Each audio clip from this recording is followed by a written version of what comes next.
Yes,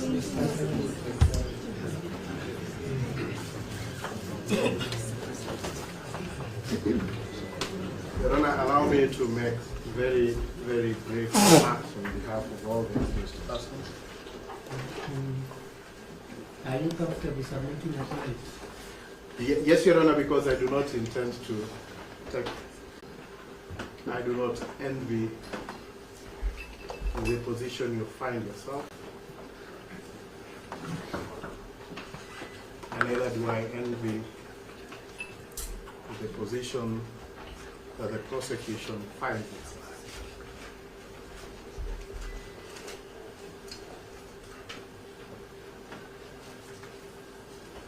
Your Honor, what you are being asked to do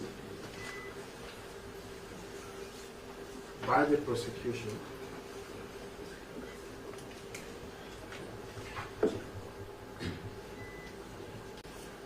is to employ unconstitutional means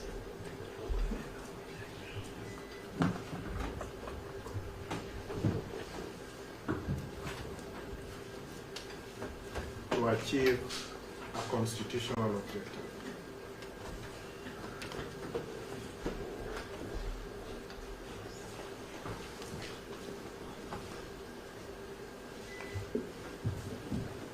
You know, the whole purpose of Article 49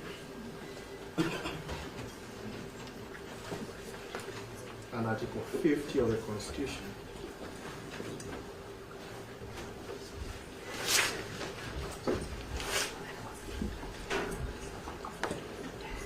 is to uphold the dignity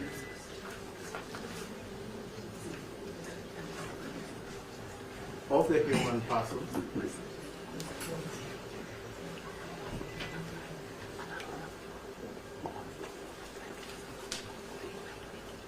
and also to uphold the dignity of this court.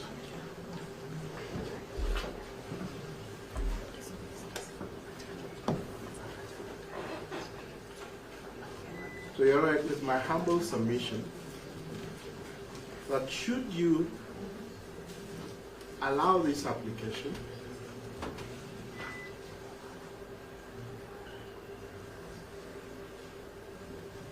in the manner in which it has been presented,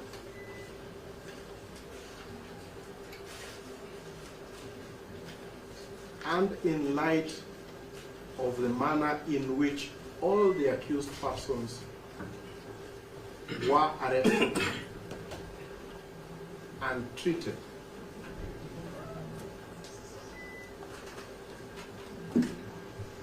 then, Your Honor, you will undermine the dignity of this court.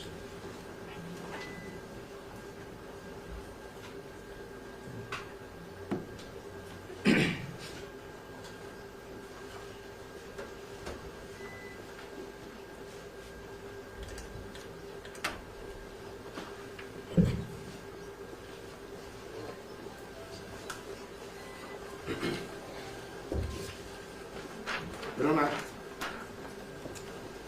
this court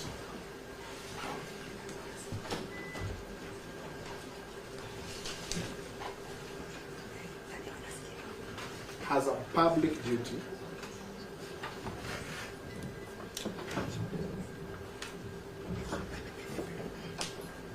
to not only uphold the authority of the Constitution,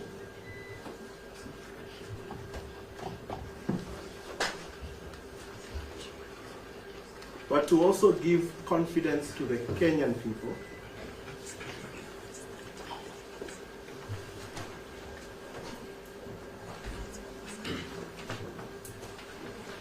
that in the Republic of Kenya,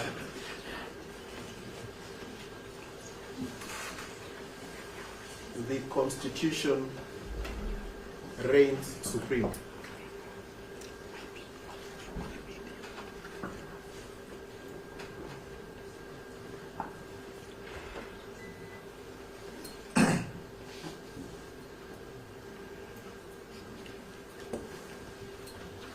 So, Your Honor, in as much as I said that I may not envy the position you find yourself in,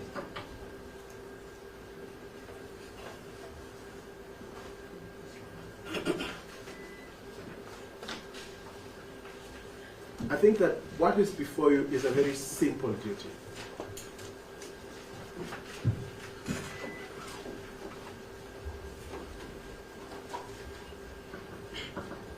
And that is to send a message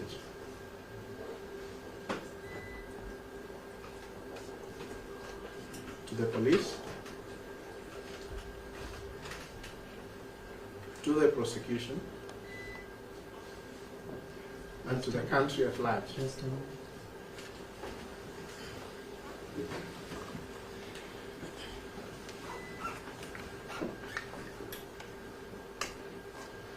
Do you mind if I interrupt you again?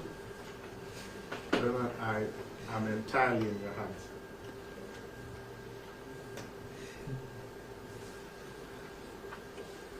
Just another 2 minutes and be done. Thank you.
Yes.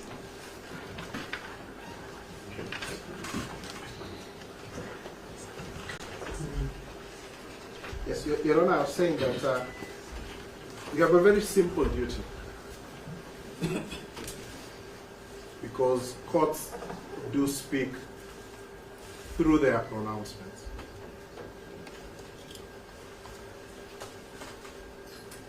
And so therefore, Your Honor, I submit that your duty is to send a message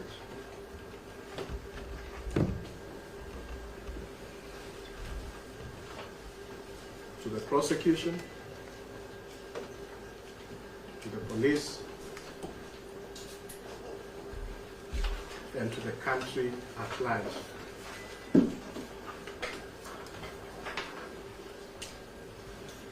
That these courts intend to remain as courts of law.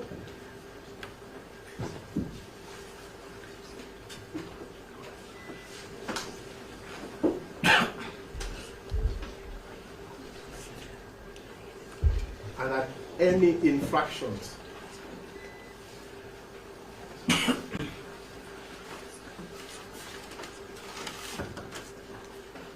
on the Constitution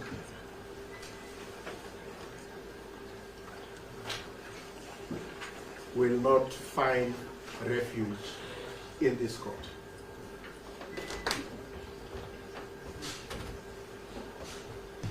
My Lord, I say this because we are witnessing a dangerous trend of suspension of the Constitution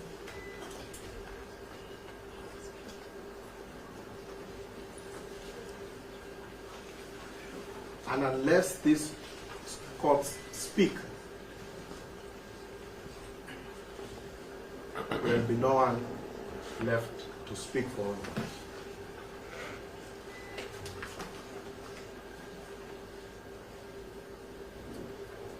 Your Honor, I kindly beseech the court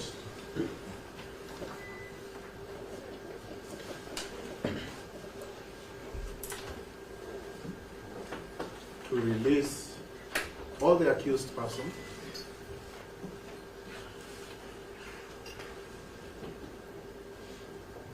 now with a bond of not less than 5,000, not more than 5,000.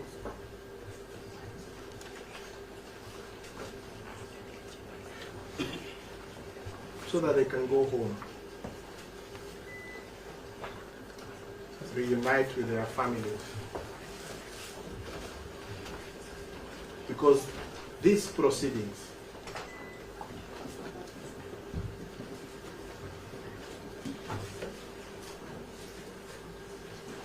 are tainted with malafide,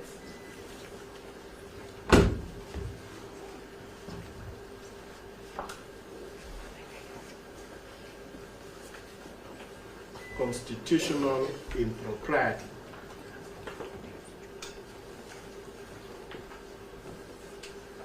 and Your Honor, it is extremely, extremely regrettable and shameful that we have to waste precious judicial time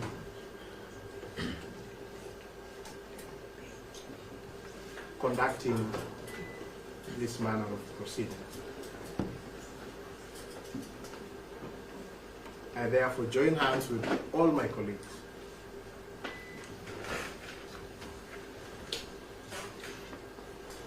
and beseech this court in the shortest time possible, Your Honor,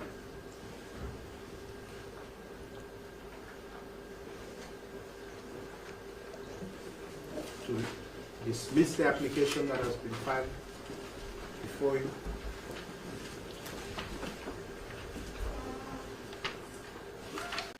and to release and to affirm to these accused persons that their rights under the Constitution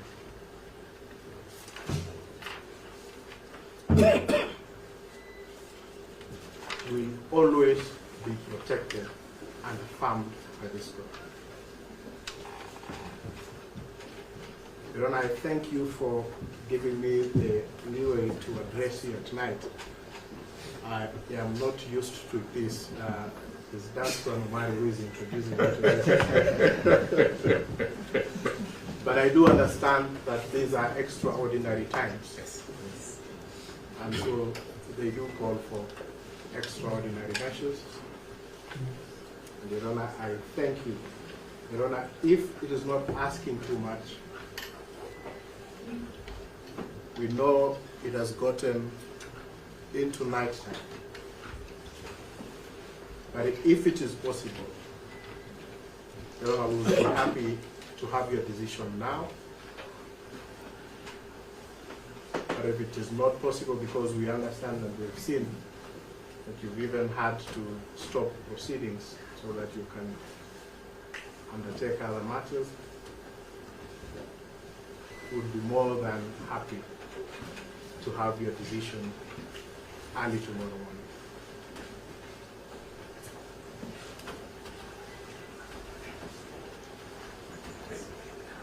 Your Honor, I am just being reminded that it would be important that they be remanded in a police station.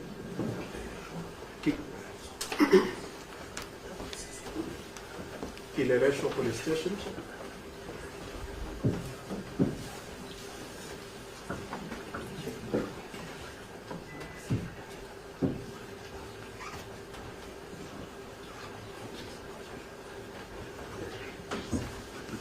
Your Honor, I'm also being informed, and this is just for purposes of saving on time, I'm also being informed that the first accused is unwell and may require medication. To that effect, Your Honor, if you are unable to render your decision now, we would kindly beseech you that you make an order that he be taken to Nairobi Hospital for treatment, and that while at the police station, their right to counsel, to their advocates to see their clients, and the members of their family should not be curtailed.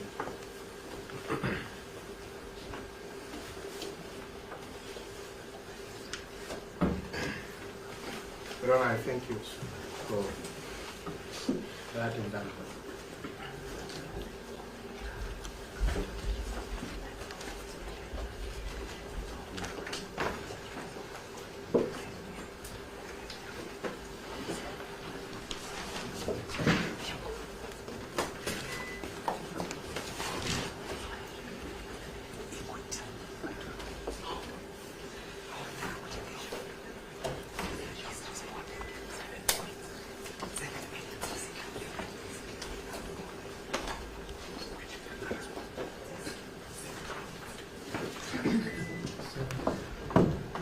Mr. Lim, I made you rush, and then I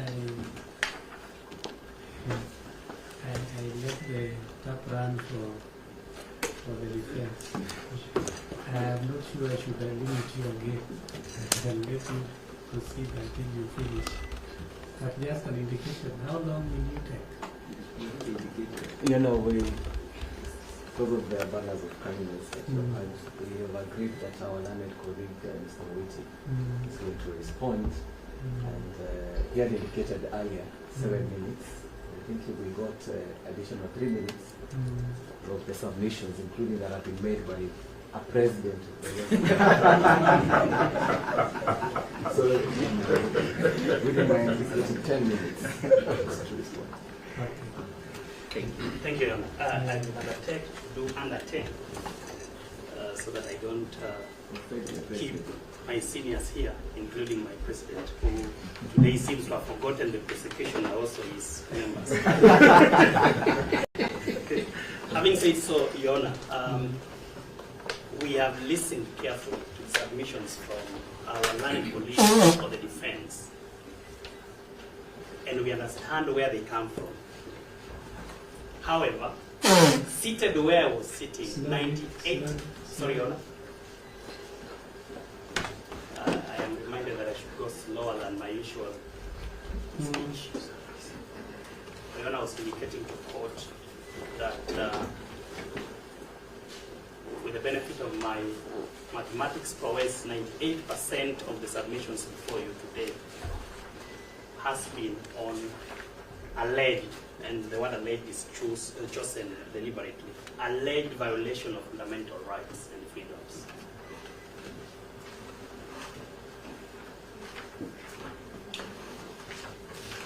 Because that is a jurisdictional issue, my submissions will start from that point.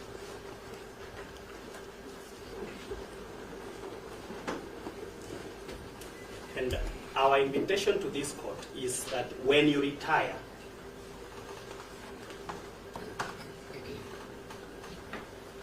to determine the only question before you today, which is whether the respondents should be released on bail pending hearing and determination of the charges before you. That this court should be minded that whenever a court does not have jurisdiction, it must not make any more step. Yes, ma'am.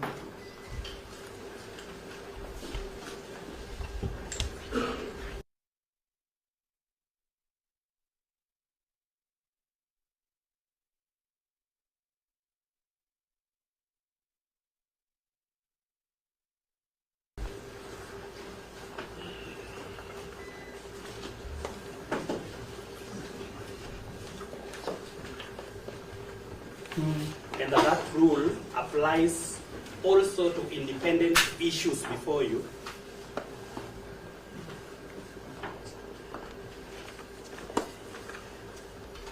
And one such issue is whether or not this honorable court can entertain, hear, and or determine questions of alleged violation of rights and fundamental freedoms.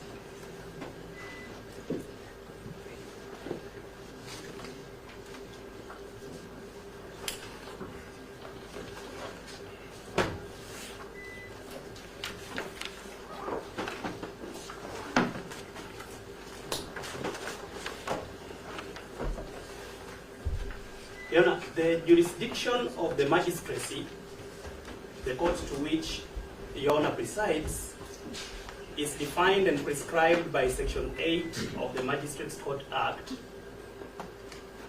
2015. Section 8 is your jurisdiction to the extent that you can hear and determine alleged violations of human rights.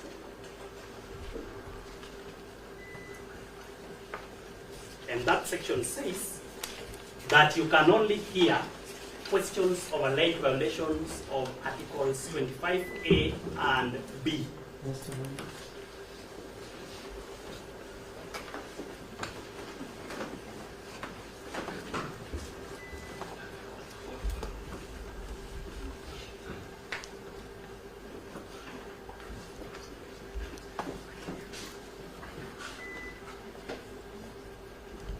Articles 25A and B.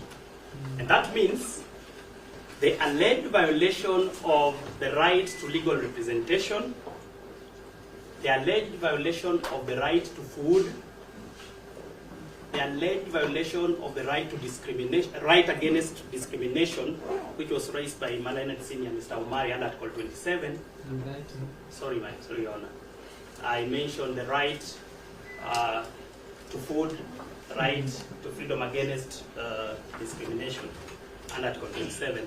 All those fall out of your jurisdiction. And you cannot hear. In fact, in normal expectation, it would have been that the court would have stopped submissions on those points. You cannot hear and you cannot make determination around them. This is not to say that the ODPP, whose jurisdiction I'm going to mention second, denies or accepts that there were such violations. But we are saying that the forum for that determination, the forum for such a hearing is outside your mandate, and they cannot be the basis of your consideration. For the avoidance of doubt,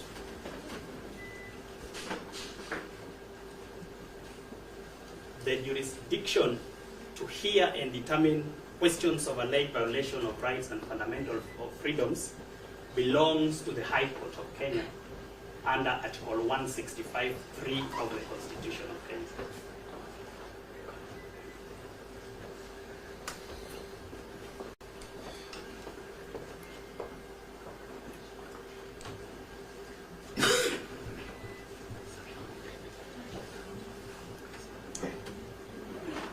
(165(3) of the Constitution of Kenya, 2010. Related thereto is the jurisdiction to hear and determine any question as to whether any law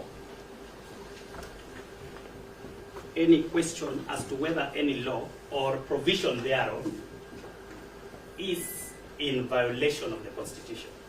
My learned colleague, Mr. Okach, tells you that Section 77(1) of the Penal Code was used against the Mau Mau. It is in his view that it is an outdated law.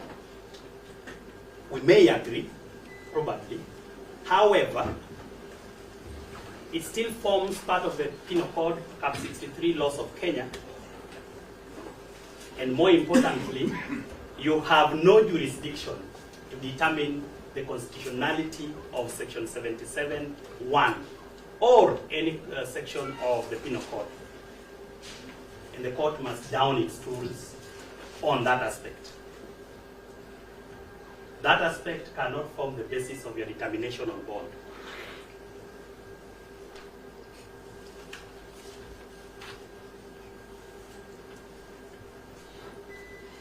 However, Your Honor, for completeness, sorry.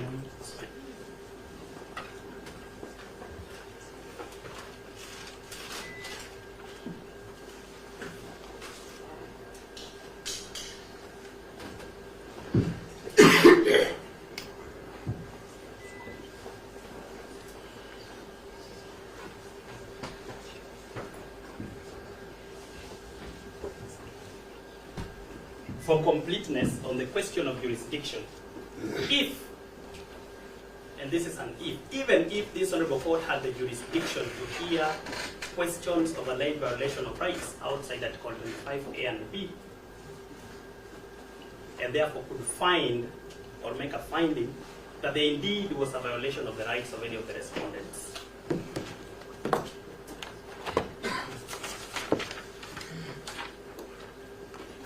Even if you could find that there indeed was a violation.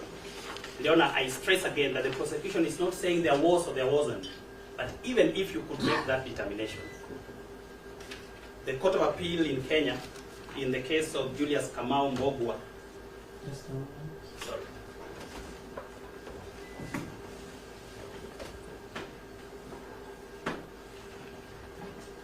You are very fast. I'm sorry. I was born a quick speaker.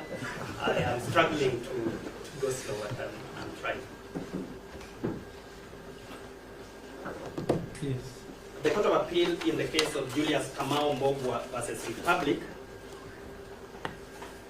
Julius Kamau Mbogwa versus Republic, Criminal Appeal number 50 of 2008, number 50 of 2008, this decision is equally reported on the Kenya Law Reports 2010. And as correctly noted by learned counsel Mr. Awele, that a violation of fundamental rights does not go into the root of a charge. We are again not saying there wasn't or there was. This court has no such jurisdiction. But even if that finding could be made, that violation, which can only be heard by the High Court, cannot go into the root of the charges before you, but is compensatable in damages.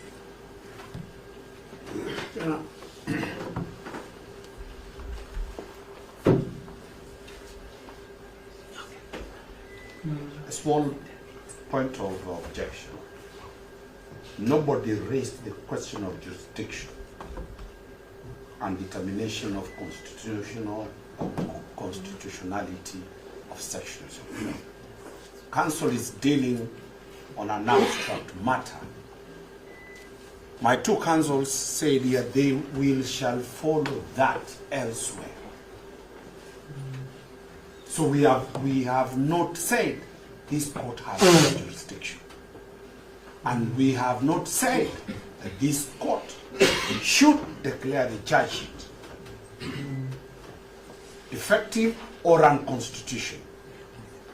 That is the whole issue we are raising. So my good friend JV is delving into matters that were not raised by any of the defense counsels. Yeah, just to help the court contextualize, when my learned senior Mr. Omari rose, the first thing he told you is that he was going to give you a context and not the law. However, as he started, the first thing he told you is there is a fundamental issue of Article 27. That could have been in record. So what I'm basically saying if I bring him clear, Article 49 that defines provisions for compelling reasons my is a senior would have let constitutional. me deal with the question. No, I was only finishing that to bring to perspective that the courts here, magistrates, look at Article 49. And they apply it. Yes. They apply it, Yes. but they cannot interpret it. So what we are trying to say is that, Your Honor, we are not asking for constitutional interpretations from you, or a finding that is based, or a constitutional finding. All we are saying, apply those ones as the law allows. Thank you, Your Honor. That admission works for me. I have actually finished my submissions on that. I remind this court, it did not have to come from the defense for me to raise a question of jurisdiction. We are just reminding you that all the articles of the Constitution that were raised cannot be heard or determined by this court, and we will wait to address them before the High Court. I am done with that question. And, Your Honor, we plead with the court to take down that admission by counsel that they admit you are not the right forum to handle issues of constitutional violation. Secondly, I'll now come to the question of the role of the Office of the Director of Public Prosecutions. We have been accused for coming with unclean hands before you.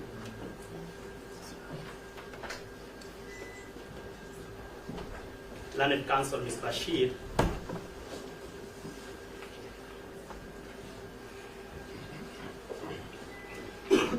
raises a contractual maxim not applicable to criminal law,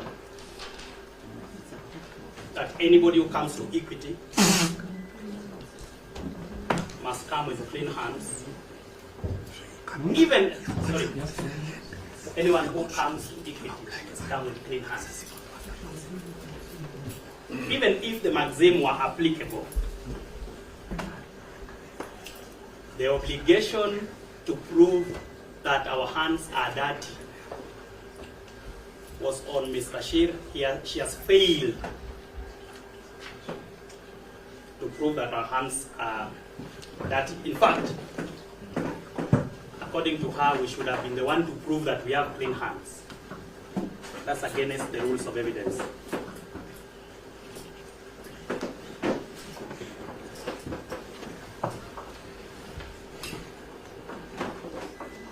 However, Your Honor, this is very critical considering the context of this case.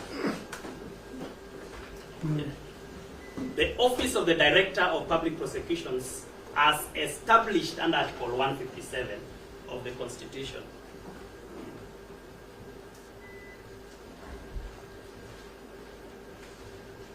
has a role that is circumscribed.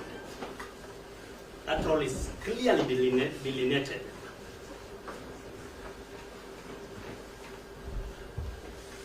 I will tell the court one thing that role does not include. It does not include supervisory powers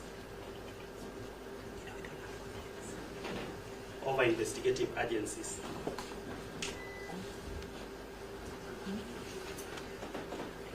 Put differently, the Office of the Director of Public Prosecutions is not an appendage, neither of the National Police Service, nor of any other agency in the Republic of Kenya. Why do we say this? Sorry, Your Honor. Questions have been raised as to the right to liberty, the arrest of the respondents. At what point do you trigger the powers of the Office of the Director of Public Prosecutions?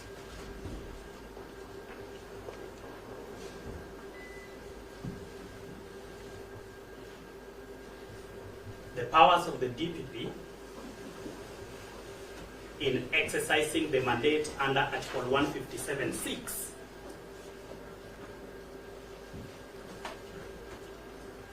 of the Constitution are only triggered when an investigative agency has forwarded an inquiry or investigative file.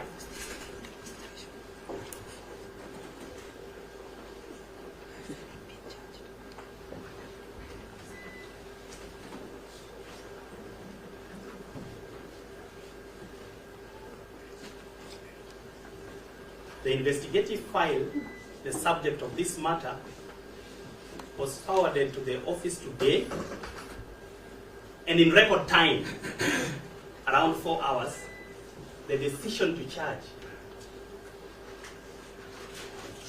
which in ordinary cases is made within about 14 days. In 4 hours, we had made the decision to charge, and we are before you.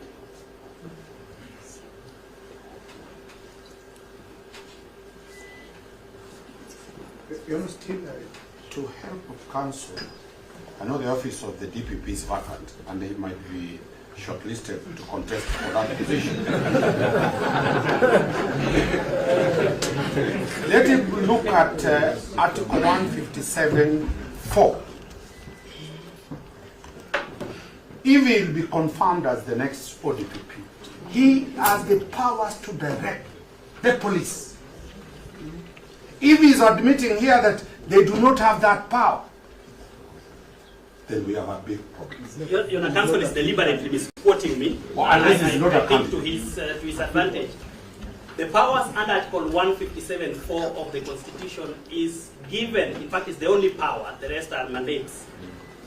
The power of the DPP under Article 157(4) is to direct the Inspector General of Police to carry out investigations into alleged criminal activities. That cannot amount to supervision. In fact, to confirm that, you read Article 245(4) of the Constitution, which... Sorry, Your Honor. The law in me is...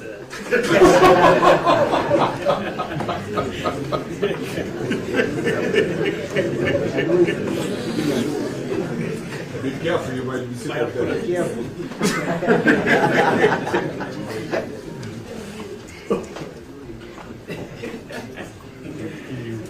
So Your Honor, the supervision of the National Police Service is elsewhere, not with the ODPP. And like I've assured, I think this is in an assuring manner. We are not an appendage, and we are not a conveyor belt of charges. For us to come before you today,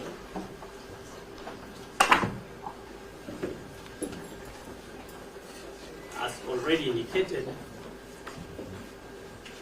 a decision to charge was made in accordance with the Constitution.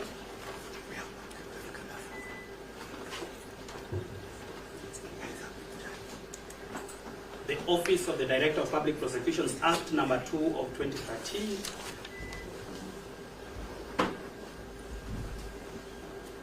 The ODPP decision to charge guidelines, on which the only test required of the Director of Public Prosecutions, or those of us exercising delegated authority, is whether or not there is evidence with a realistic prospect of a conviction. We may have been wrong in making our decision all right, but that discrimination will be made by the trial court. And that's why we have presented charges before you. We shall be expected to bring evidence. Your Honor, if I may, and we do not want to interject our colleagues.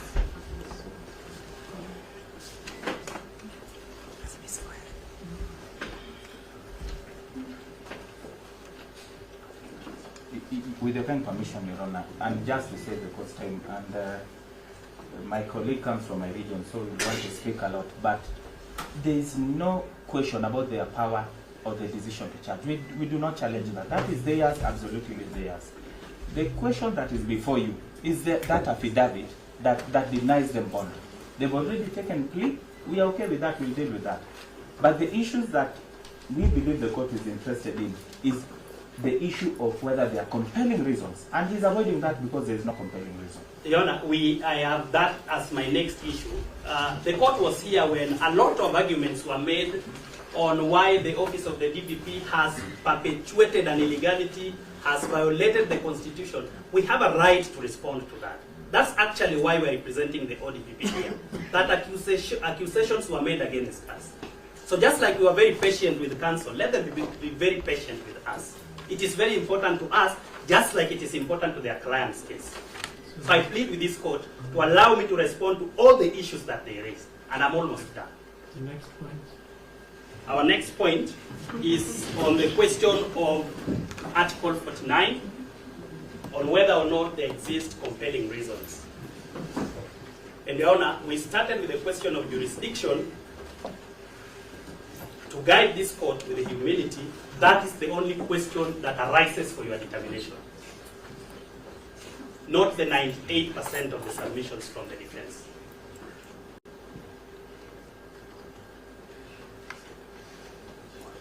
You know, first of all is the technical question about whether or not the affidavit is dated. It is not. However, a look at page 2 of the application makes reference to the deponent of the affidavit. Page 2 of the application.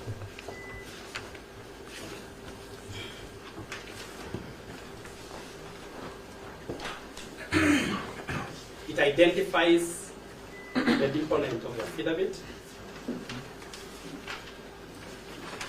and the affidavit speaks to the grounds in support of the application on the same page, page 2. Those grounds are 1 to 4 on the face of the second page.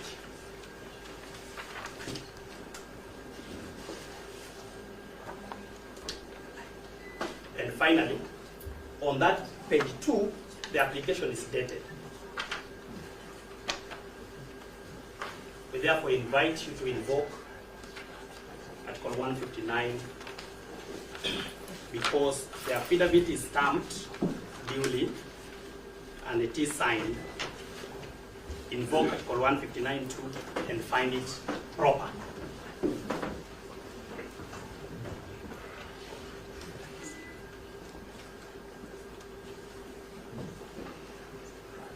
For the avoidance of doubt, no application was made to you to strike it out.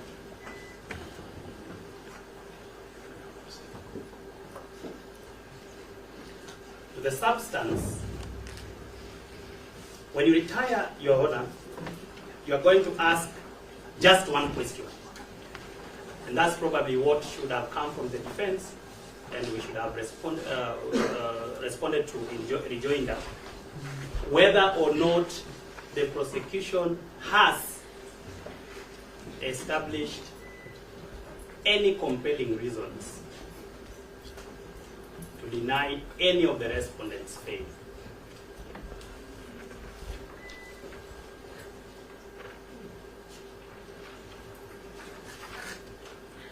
I reiterate the submissions of my learned senior on the contents of the application and the affidavit.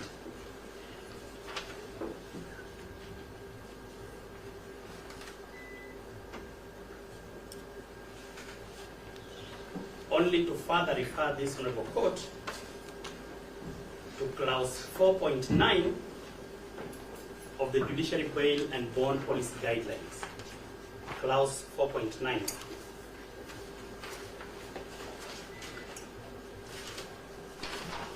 and more specifically 4.9c on character and antecedents, 4.9e on possible interference with investigations, and 4.9g on possible interference with witnesses.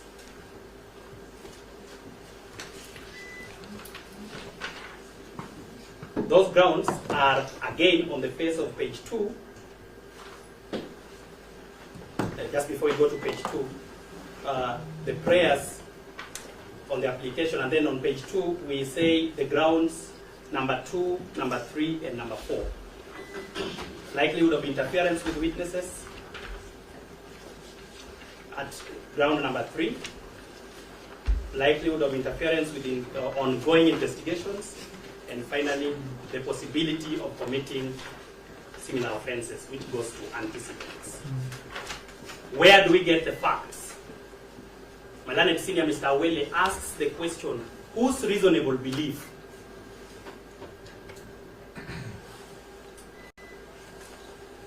The belief is of one Corporal Geoffrey Mwangi.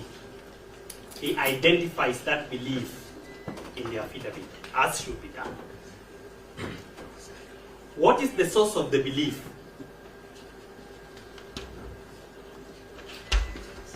Your He Honor, identifies. with your kind permission. Your Honor, this is usually not my ordinary playground, and Mr. Whitty knows it. But I believe the rules still apply. He is supposed to be limited to questions of law in his rejoinder. Yes. And I think it is unfair for the accused people for him to start raising or making allusions, factual allusions, that we will not have an opportunity to respond. In conclusion, On that basis, because I was silent, awaiting for the opportunity to raise that issue.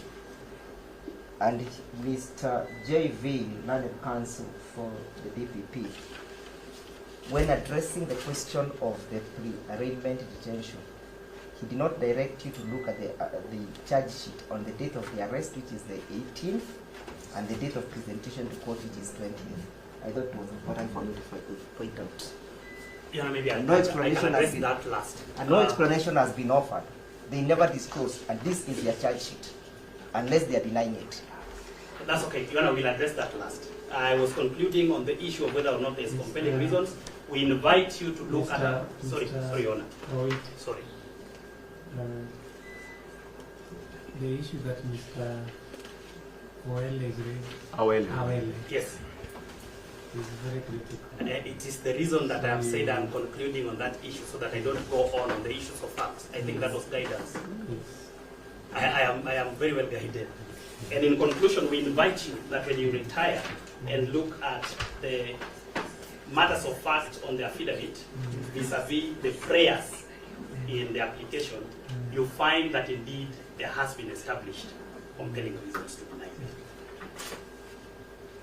There are two questions of law that are left, which I conclude with.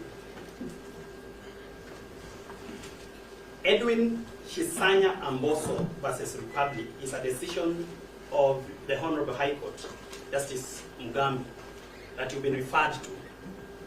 We have agreed, and it makes sense, that there is a distinction between the orders granted in Edwin Sishanya, which rejected an invitation to declare assemblies unconstitutional or to issue conservatory orders to that effect. The charges before you are in respect of a criminal offense defined under section 77(1) of the Penal Code.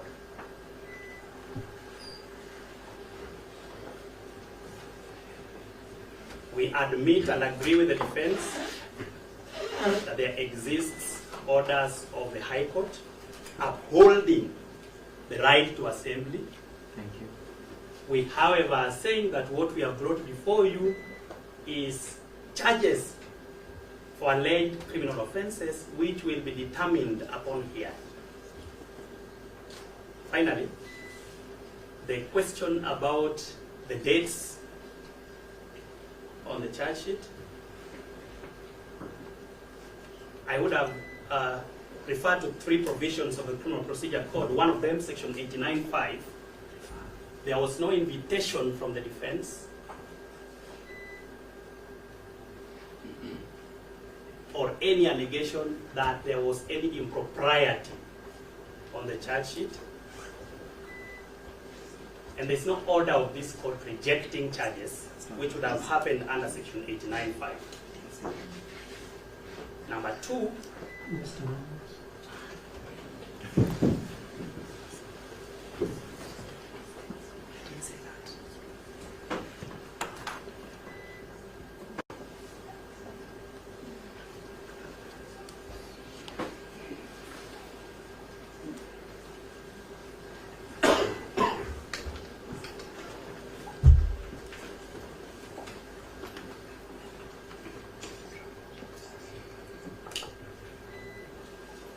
Number 2, section 382 of the Criminal Procedure Code provides for an allowance in error of dates and names, among many other errors, and so that will affect the validity of the charges. Number 3 is that this court has the powers to direct suo motu or upon application by the prosecution to amend charges. That is still available. And that power and right exists all the way until before the accused is placed on his defense.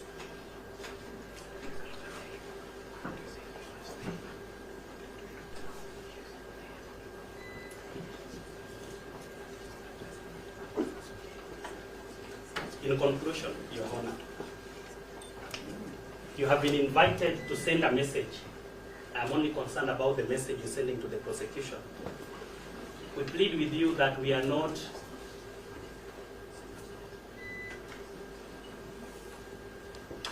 shown, or you've not been shown any fault on our part to send any message. But even if you should, your role in this matter is to determine under Article 49(1)(h) whether or not there are compelling reasons or not to release the accused persons on bail. If that is the manner you're going to show or send us a message, we welcome it. JV threatening the court.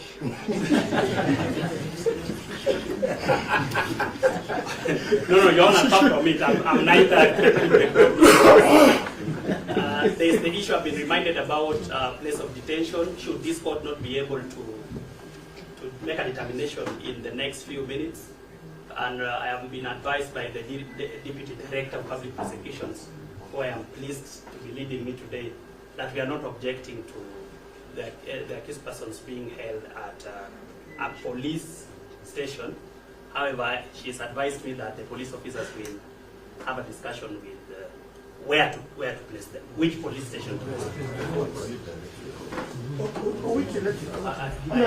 Let me tell you one. Off record. The day they'll arrest you, they'll take you to Cancun. That is a honorable member of parliament. Let us treat our leaders with respect, away from the police. When I was dealing with the SSU matter, I'm only talking to him as a friend. This is off record, Your Honor. Off completely record. I'm advising him. We can talk about this off record outside. Well, I'm only advising state officers. Your Honor, again off record as he sees, he has applied to be my boss.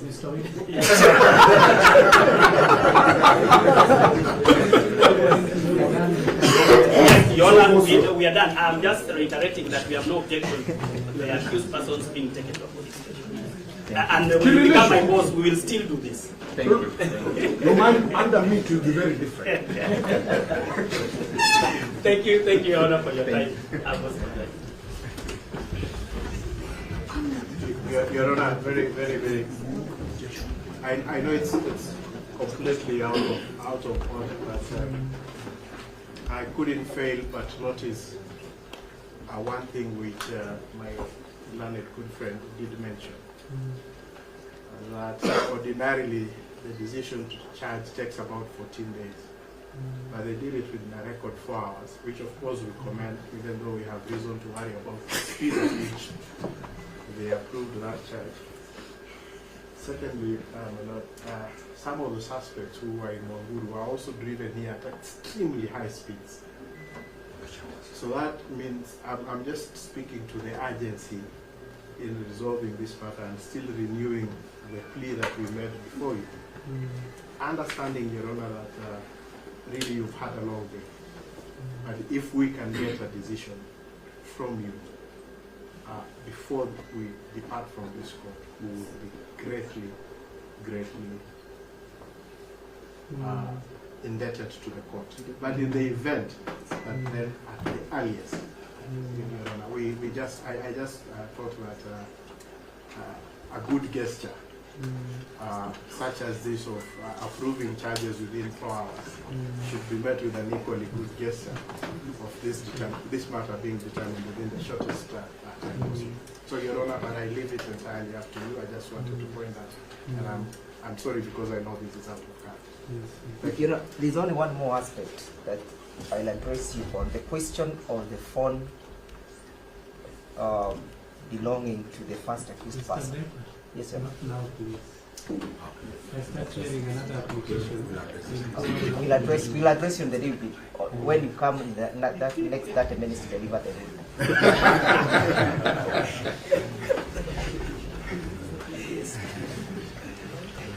If it were not because of the large number of people in the courtroom and the consequences of not hearing you to the end,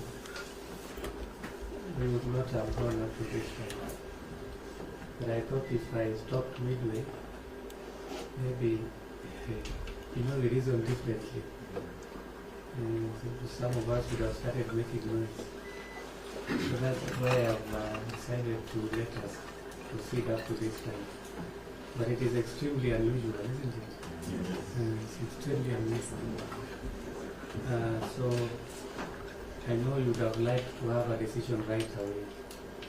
And I'm also asking what would be the effect of that decision, whichever way it goes. If Madam, you fail in the application and it goes to in favor of the defense now, will they be able to have the benefit of that decision now? I think the answer is obvious. Yes. So that's why I'm asking to do it tomorrow. Now that we've had a long day and a short night. By the time we get to our homes, it will be past 10 p.m. So that means the earliest I can start writing the decision is tomorrow morning. Because even after we finish, I still have something to sign. Many documents still to sign. So let me put that in writing.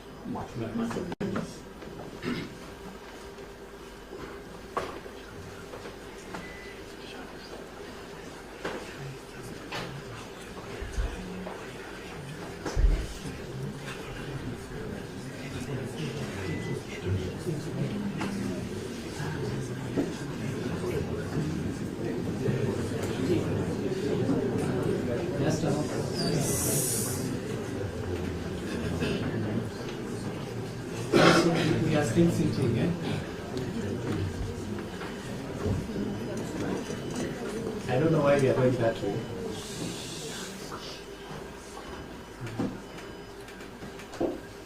So tomorrow, what time do you prefer? I don't know whether it's possible to have it at around 9 or 10.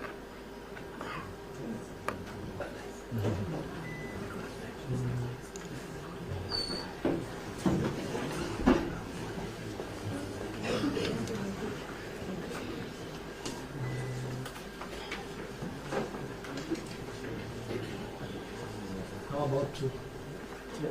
2. Because till tomorrow I have to start sitting at 9.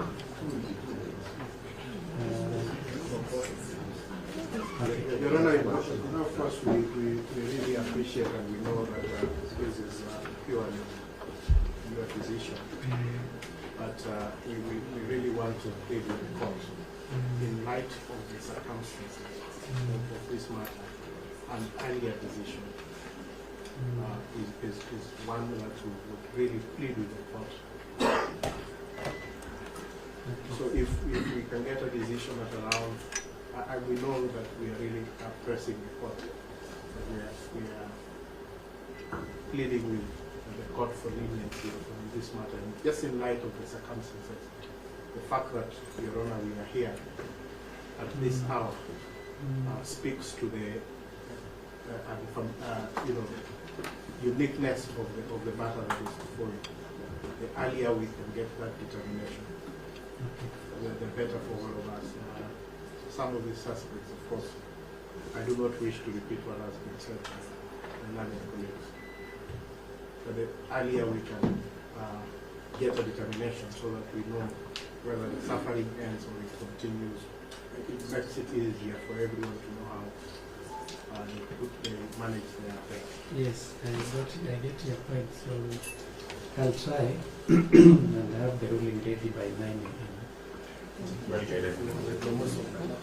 realize I cannot carry the file home because you never know what might happen in the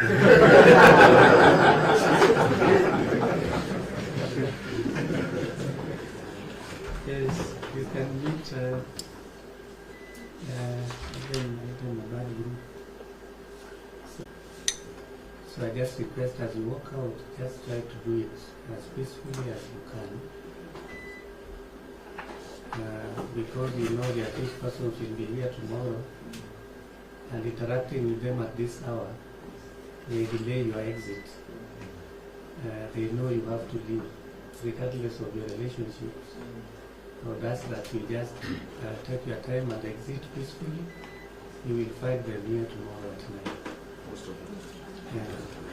9. On behalf of all my colleagues, we wish to take this opportunity to thank the court and the prosecution and the court assistants and the members of the press and the gallery for the magnanimous time you have given unto us and the time and the kindness you have extended to the defense. We are so much humbled and obliged. Thank you. To both sides. Your Honor, I do confirm on behalf of the prosecution that your decision was that of Solomon. So we are really elected and we appreciate it. Thank you. And also for our colleagues. Thank you. Thank you. So enjoy your evening. You too. I don't want to leave you here. I'll ask that you leave ahead. That's very unusual, Your Honor. You're always the first one to leave. Official oblige. Yes.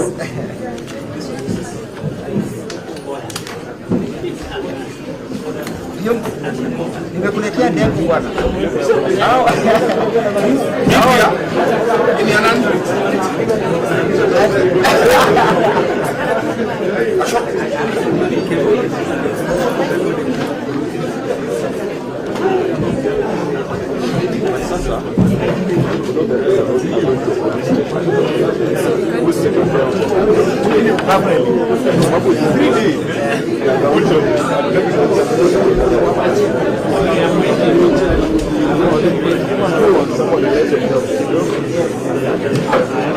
I think you are the one who is you are the one who has the contact of the case.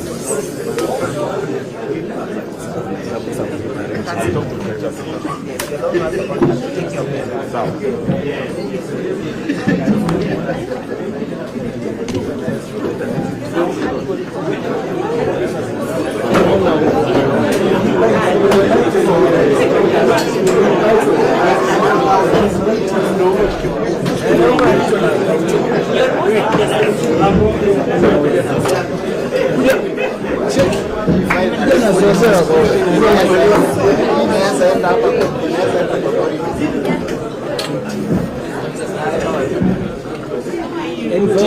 NTV, let us know.